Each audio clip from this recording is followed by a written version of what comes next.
Obrigado, Jandira. Chamar então o Genuíno, depois o Rui Falcão.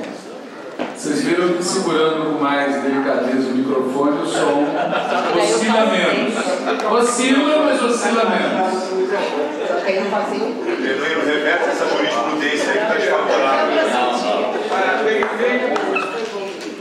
Bem, companheiros e companheiras, sem polemizar com as intervenções anteriores, até porque eu concordo com as reflexões que foram colocadas aqui, e levando em conta as indagações que foram formuladas no texto lido, eu gostaria de tentar, nesse diálogo, pegar e discutir o fio da meada, o fio condutor, por que nós não temos uma linha política estratégica para enfrentar esse grande monstro que a partir do início do século XX pregou no mundo inteiro que o mundo podia se acabar, mas o capitalismo não. Esse monstro que reestruturou um fazer política com as instituições da democracia liberal. Esse monstro que estabeleceu uma estratégia de reestruturação capitalista, desde a incorporação da revolução tecnológica no processo produtivo, na captura das fontes dos recursos naturais, na captura dos fundos públicos que vinham no processo de algumas experiências do Estado de Bem Social, é o caso da Constituição Brasileira de 88, e estabeleceu um modelo hegemônico que hoje está caracterizado pela força do monopólio das Big Techs e dos ativos financeiros, que é mais agressivo que o próprio banco. São os ativos que gerenciam fortunas e fortunas na aquisição e no lucro de serviços ou privatizados, empresas privatizadas ou áreas afins. O que está por trás desse processo que vem ao longo, principalmente do século XX para cá, de uma crise, de uma perspectiva transformadora e ruptura da esquerda? A gente entende isso. E para mim, Walter, você estava num colóquio essa semana e um militante com a sua ingenuidade transformadora diante dos acadêmicos falando sobre a crise da esquerda, ele perguntou: então a esquerda tem que apoiar a direita para que a direita realize a democracia e nós podemos voltar a fazer aquela disputa antiga, PT, PSDB, vai por aí. Aí eu grito: mas não existe direita democrática. Aí o pessoal: não existe uma direita democrática. E aí o que está em crise nesse processo? É o modelo de democracia liberal das instituições que perderam o sentido e a funcionalidade para garantir a acumulação violenta, sem limite, seja a acumulação capital e trabalho, seja a emergência climática, seja a reestruturação capitalista com alta concentração e centralização, seja o processo de precarização, que começa com as relações de trabalho e chega na vida. A vida está precarizada. O que é essa hegemonia? Ela foi construída, uma hegemonia no plano das ideias. O capitalismo não só ganhou a batalha do ponto de vista econômico, político, mas ele ganhou uma batalha no plano das ideias. Não basta só esfolar os de baixo. Os de baixo têm que pensar como nós. E diante dessa crise, por que a esquerda tem dificuldade de enfrentar a elaboração de uma linha política à altura dessa crise? Porque ela foi capturada para atuar nas entranhas dessa hegemonia, e nas entranhas dessa hegemonia ela faz concertos com bandeira de esparadrapo e não faz cirurgias. E a esquerda, ao longo desse processo, que eu podia ter mais detalhes, ela foi domesticada diante da ideia de que a revolução é impossível, a luta anticapitalista é impossível, a correlação de força não permite, nós temos que rebaixar o sarrafo. Então a esquerda foi rebaixando o seu sarrafo. E o que nós estamos vendo aqui, com o depoimento sobre Diadema, o que nós estamos vendo com esse impasse do governo federal é rebaixar o sarrafo.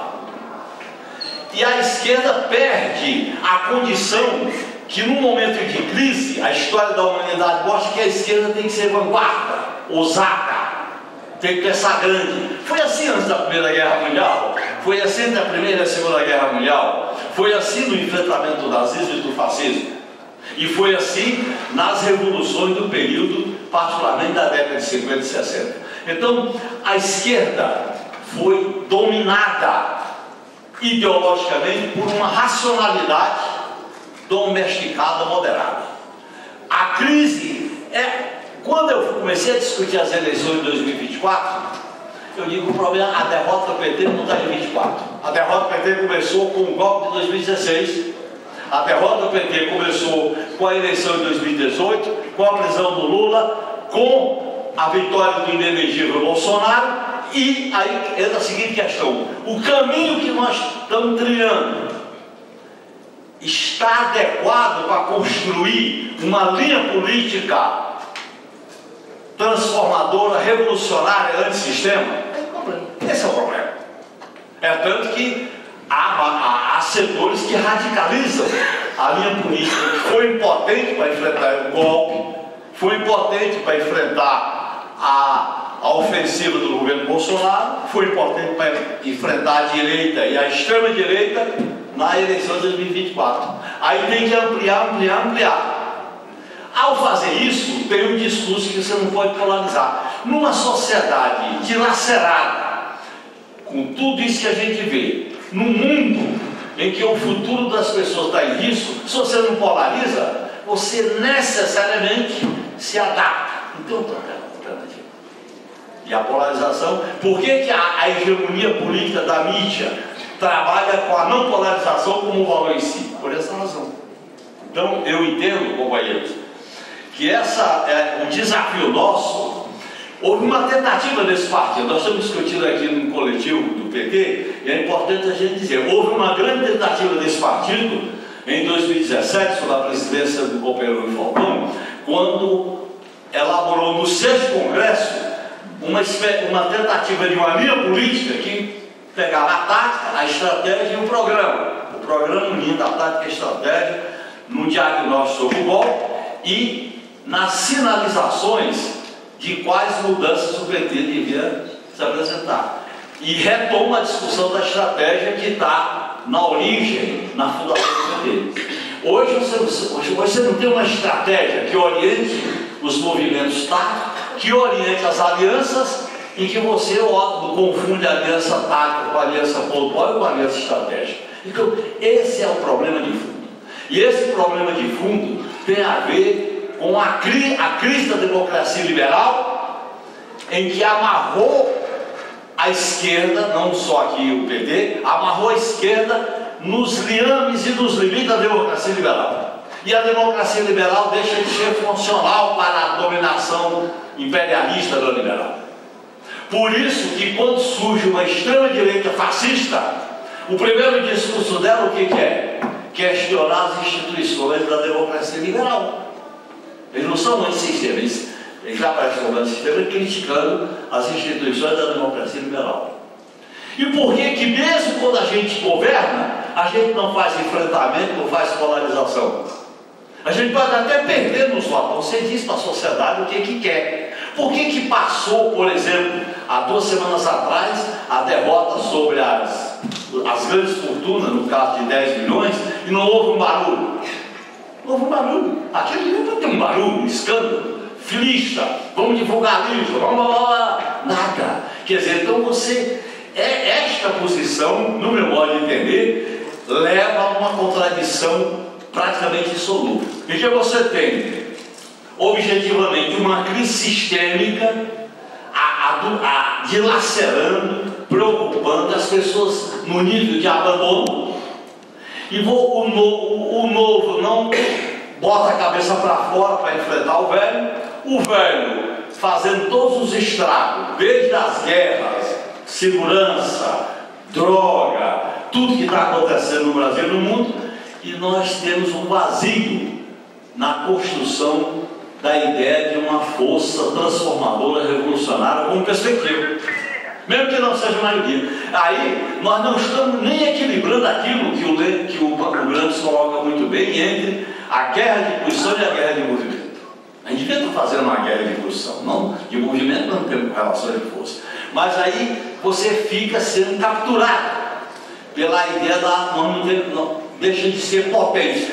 Você só pode construir uma linha revolucionária se apostar na potência do sujeito, na potência do coletivo. E a grande força que apareceu com a fundação do PT e com as grandes experiências do PT no colégio, não ia ao colégio eleitoral, na Constituinte, nas campanhas do Lula, é que o PT representava esse movimento transformador, sonhador, utópico para as pessoas, que apaixonavam as pessoas. Por que nós perdemos isso? Nós perdemos exatamente porque essa linha política, ela foi desidratada. E ao ser desidratada, nós fomos nos reduzindo a fazer pequenas reformas. Se você por isso que é correto dizer que o revolucionário é quem melhor luta por reforma. Você luta pelo máximo e tem força para arrancar. Quando você começa lutando pelo mínimo, você chega no mínimo minimório. E aí entra num processo de desvalorização. Qual é a consequência imediata disso? É que essa estrutura do neoliberalismo e essa hegemonia que se constrói com a mídia, com as instituições, com os valores, com as religiões, com a maneira de fazer com que a política negue que o sujeito é potente. Não existe sujeito, existe indivíduo. A sociedade não existe, ela é espaço para o mercado. Não existe ação democrática. A democracia passa a ser desnaturada. E a política tem que ser destronada. Por que a negação da política e a criminalização da política foi uma arma fundamental para a construção da hegemonia? Luta de classe, confronto, pressão popular, grandes debates das eleições, não. A política tem que ser desidratada desse vigor transformador. E isso afeta mortalmente a esquerda. Mortalmente. Então, olha bem, para mim o buraco da reestruturação do PT, da reformulação do PT, da reforma do PT, é muito profundo. Porque se nós não avançarmos nesses pilares desse modelo de hegemonia, de como nós entramos numa defensiva, ora consciente ou não, e agora eu acho que ter uma formulação consciente é muito difícil. E aí, companheiros e companheiras, não é por acaso que um dos momentos dessa construção para botar o PT e a esquerda defensiva foi a criminalização da política, as operações do estado de exceção via mensalão, via Lava Jato, e aonde essa política foi vitoriosa, olha o estrago, olha o Equador, olha a Argentina, olha o Peru, olha a Itália. Vai nessa sequência. Porque essa nova forma de destruição aniquiladora pegou aqui. E por que nós temos dificuldade até hoje de entender que o episódio do mensalão, o episódio da Lava Jato, o episódio da prisão do Lula e do golpe está dentro de uma estratégia política aniquiladora que passa pela negação da política. E nesse sentido, eu acho que a discussão não pode se reduzir a 2024. 2024 é a sequência de um processo que veio de 2016, que passou por 2018, que passou por 2020, que passou por 2024. E aí é um debate. O caminho que nós adotamos para derrotar a extrema-direita é o caminho certo para continuar? A experiência está mostrando que não. Porque a democracia liberal em crise, como o Breno falou essa semana na sua agitação midiática, ela prepara o terreno para a extrema-direita. Ela cultiva, ela alimenta. E nós estamos vendo isso aqui no Brasil, no meu modo de entender, de maneira muito clara. Inclusive com um alerta do que está acontecendo nos centros urbanos do Nordeste. Isso é um alerta, é um recado. Então, eu acho que o PT, nós deveríamos, esse movimento que está hoje com uma data importante, que é o caminho da reformulação, da disputar os homens do PT, nós temos que nos afastar, para concluir, Walter, de dois riscos graves. Um é fazer uma crítica que aposta na catástrofe, a esquerda morreu, acabou tudo, e aí a gente faz uma espécie de fundamentação ideológica de um anarquismo político em que a consciência fica livre. E a nós fazemos o radicalismo do golpe. Mas estamos livres. A outra é, olha, a correlação de força nos indica que a gente tem que ir para o centro para nos contentar com o que é possível. E aí, pessoal, esse caminho é o fim e a derrota. Então, olha bem, nós estamos vivendo elementos e momentos que podem colocar em xeque um projeto estratégico da esquerda no Brasil, representado pelo PT. Pode colocar em xeque. Não esqueçamos aquilo que a Margareth Tati falou dos trabalhistas. A maior vitória nossa aqui não foram as medidas liberais, foi aceitar o programa da direita neoliberal. E a grande vitória dele, por que eles botam no colo do PT e no colo do Lula aquilo que eles não fizeram quando eles tinham maioria no Congresso, que é o corte nos gastos sociais? Porque se isso for feito pela esquerda, acabou, ótimo, acabou.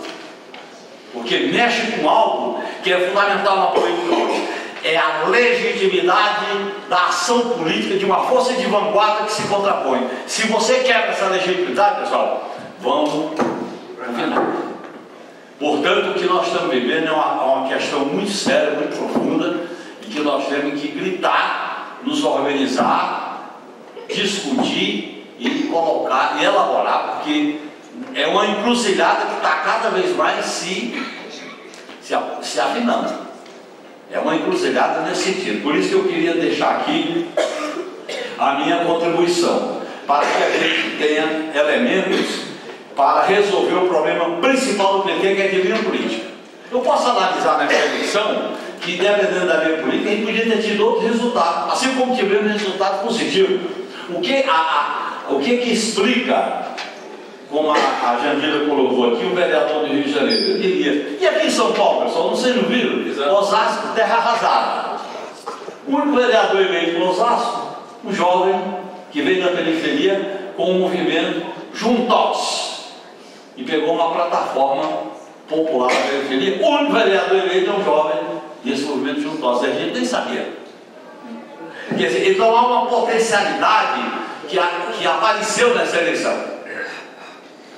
E essa potencialidade é que a gente tem que dialogar com ela para dizer: vamos mudar o PT, vamos abrir o PT, vamos fazer o debate do PT, vamos recolocar o PT nos termos dos pressupostos que foi colocado aqui, para chegar na linha política, porque você não tem projeto de futuro se não tiver uma linha política. O projeto exige uma linha política, e essa linha política tem que unir a estratégia com a tática.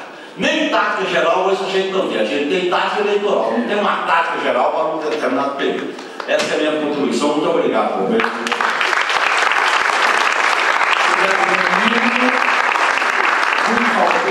Depois eu e em seguida a gente abre para inscrições aqui de quem quiser contribuir no debate. Como eu expliquei, quando terminar essas falas iniciais, a gente combina o horário e o tempo de fala.